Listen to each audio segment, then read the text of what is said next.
Sore throats, earaches, infections, these are some of the common illnesses that we all get. And usually we go to the doctor, pick up an antibiotic, we're better in a couple days. But what happens when the medicines that we have stop treating these infections?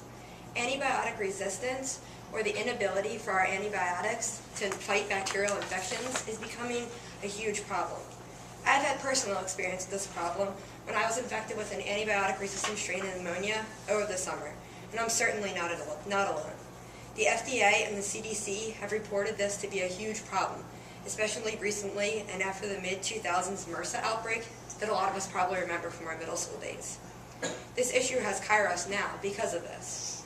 After this issue, 3 different viewpoints have emerged as to the causes of this, such as food, the environment, and doctors. First, food and animals are actually seen as a cause of antibiotic resistance. Medications are used in animals. They're placed in their food as preventative drugs.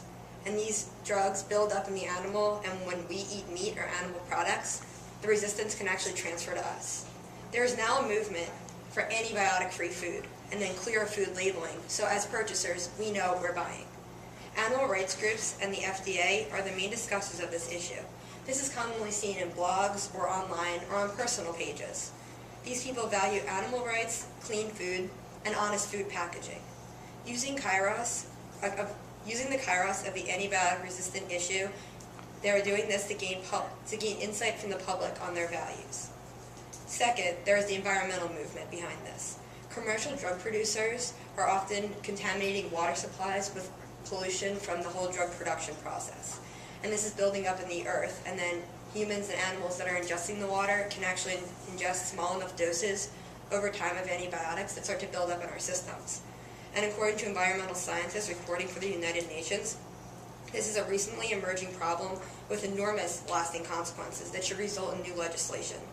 Environmental scientists and environmental advocates are now pushing on the issue, especially in Congress, to get new bills passed to handle how we deal with drug pollution. These people value safe industry practices, environmental health, and the power of legislation to change all of this. And they're using the kairos of this issue to push for new laws on practices on how companies handle themselves. Lastly, there is the doctor and hospital argument. The overuse or using antibiotics too often, or the misuse of antibiotics, using them for viral infections or using the wrong antibiotic at the wrong time, is the main cause of antibiotic resistance today. Some strains of bacteria have been resistant to penicillin as little as 4 years after penicillin became a common drug.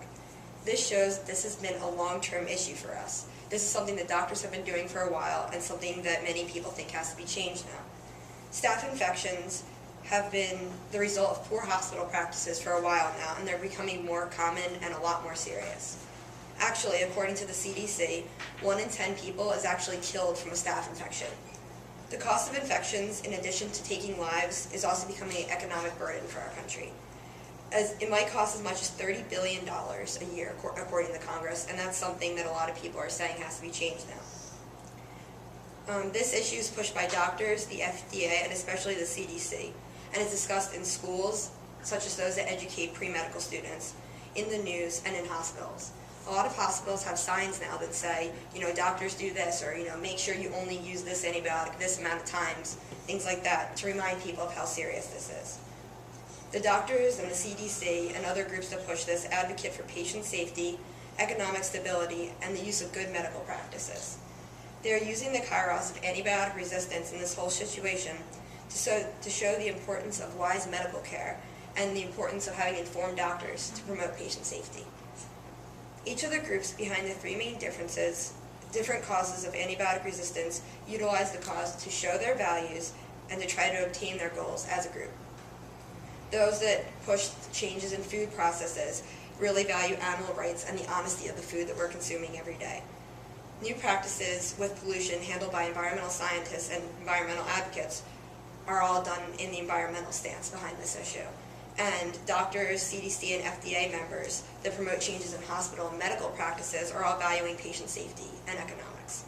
These 3 groups all speak now, while this issue is becoming more important and is becoming increasingly higher in the levels of kairos, and in doing so, hopefully help change the future.